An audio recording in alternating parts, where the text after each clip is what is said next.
He would love nothing more than to divide our country based on race, religion, gender, orientation, or immigration status. Because this is the only way he knows he can prevent the solidarity of us working together across all of our differences. You know, it's really quite interesting how people have tried to manipulate people and how to intimidate people and change their minds. This has been going on since we've been in America. You know, you go back to the days of slavery. Tensions just exploded in a major political showdown. Ilhan Omar has been pushing a radical agenda that many argue is undermining American values and dividing the country. Ben Carson stepped in, firmly challenging her attacks and calling out the impact of her rhetoric. This clash isn't just about a single debate. It's sparking a nationwide conversation about leadership, ideology, and the future of the nation. Thank you very much. And thank you for your courage to be here, because in the society that we live in today, it takes a lot of courage to say that you're supporting President Trump. And, you know, it's really quite interesting how people have tried to manipulate people and how to intimidate people and change their minds. This has been going on since we've been in America. You know, you go back to the days of slavery, you know, and in a lot of the states there were more slaves than there were owners. So what did they do? They had to divide the slaves. So they told the ones in the house, you're better than the ones in the yard. And the ones in the yard, you're better than the ones in the field. And then after slavery was over, the light-skinned ones, you're better than the dark-skinned ones. And on it went, trying to divide people. Today, they say, if you are a conservative, then you are somehow an Uncle Tom, you're a horrible person, you're a demon. What a bunch of crap, you know, but, you know, it's been going on for hundreds of years. And it's really time to put a stop to it. So I am very happy to see that you have the courage to come out. You know, it doesn't bother me anymore because, you know, I only worry about what God thinks. I don't worry about what these other people think. But, you know, sometimes people ask me, what happened to you? You changed. I haven't changed. I changed about 35 years ago because, you see, I grew up in Detroit, a bastion of liberalism. They call it progressivism now. They keep changing the name. But anyway, then from there to Boston, a bastion of liberalism. Back to Detroit, and then to New Haven, Connecticut, a bastion of liberalism, and then to Ann Arbor, Michigan, a bastion of liberalism, and then to Baltimore, Maryland, a bastion of liberalism. So I had no chance. I was a liberal. I was way out there. And then I did something that liberals are never supposed to do. I listened to a conservative. I listened to Ronald Reagan. And I said, you know, he doesn't sound like a horrible racist person. He sounds just like my mother. And at that point, I started thinking for myself. And that made a big difference. It made a big difference in my medical career, too. I didn't do what everybody else did. I always started thinking out of the box. How do you solve this problem?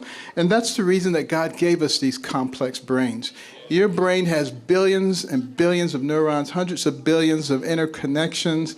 It remembers everything you've ever seen, everything you've ever heard. It can process more than 2 million bits of information in 1 second.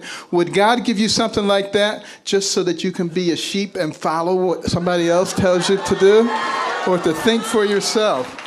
And, you know, don't you find it fascinating that so many people say the president's a racist. He's a horrible racist and everything he does. Well, you know, it seems to me like some years ago, Jesse Jackson actually gave the president an award in New York City because he opened so many opportunities for black people. Is that what a racist does? And then when he moved to Palm Beach, he was right on the forefront to fighting the clubs who were not admitting Jews and blacks. Does that sound like what a racist would do? He is the one who finally got the Second Chance Act done. Does that sound like what a racist would do?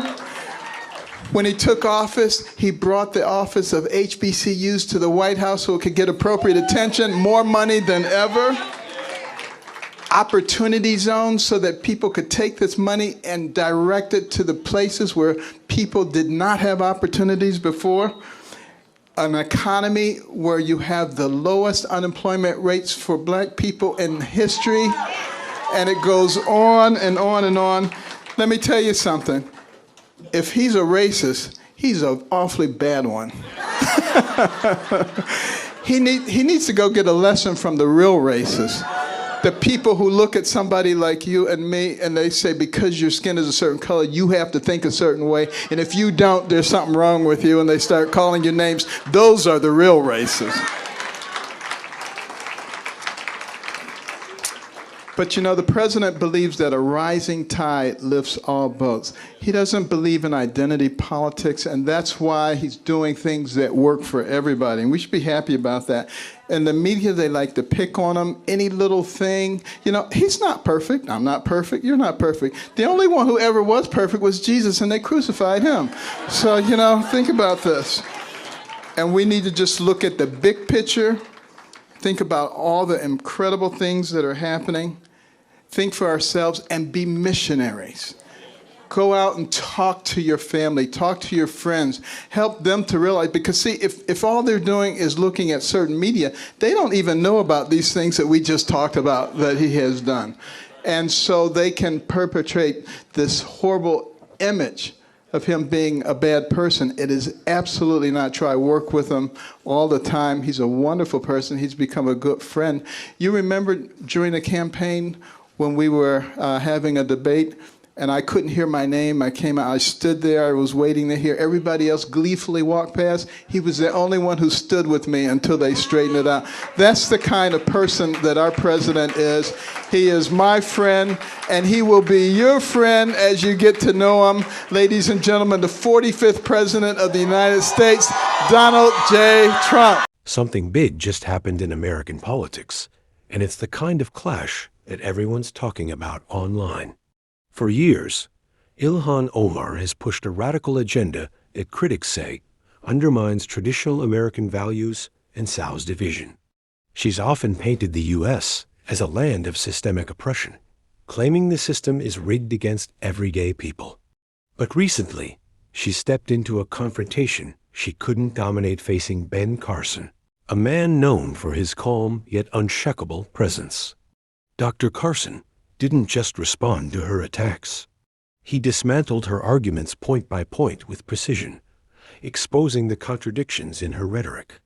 Where Omar tried to frame America as oppressive and her policies as a moral corrective, Carson highlighted the freedoms and opportunities she enjoys as an American, while simultaneously criticizing the country she benefits from. It was a moment that crystallized a broader debate. The tension between patriotism and identity-based politics, between national pride and ideological divisiveness. What made this confrontation remarkable wasn't just the clash of ideas. It was the clarity with which Carson presented his case. He didn't shout or resort to theatrics. Instead, he laid out a logical, focused argument that challenged the very foundation of what some call the radical left's agenda. He called out identity politics, questioned leaders who view their own nation as an adversary, and reminded the audience of the real consequences of divisive rhetoric. By doing so, he turned the debate into a masterclass in political reasoning. The reaction was immediate. The audience erupted in applause, supporters of Carson energized by the courage and precision of his arguments. Omar's talking points began to crumble under scrutiny, showing the contrast between rhetoric meant to provoke fear and logic, grounded in national principles. For many watching, it was more than a political win. It was a clear illustration of how ideas shape perception and influence the future of the country. This moment is important because it goes beyond personalities. It's a reminder that every argument, every statement, and every policy carries weight. Leaders who sow division risk weakening the nation's foundation, while those who challenge misinformation and present reasoned critiques can inspire real change. Dr. Carson's response to Omar is being hailed as a turning point, showing that calm, well-reasoned voices can still break through the noise and have a tangible impact on public discourse. If you want to understand what's happening in American politics today and why moments like this matter, pay attention to these clashes. They reveal not just the differences between leaders, but the broader struggle over ideas, values, and the future of the nation.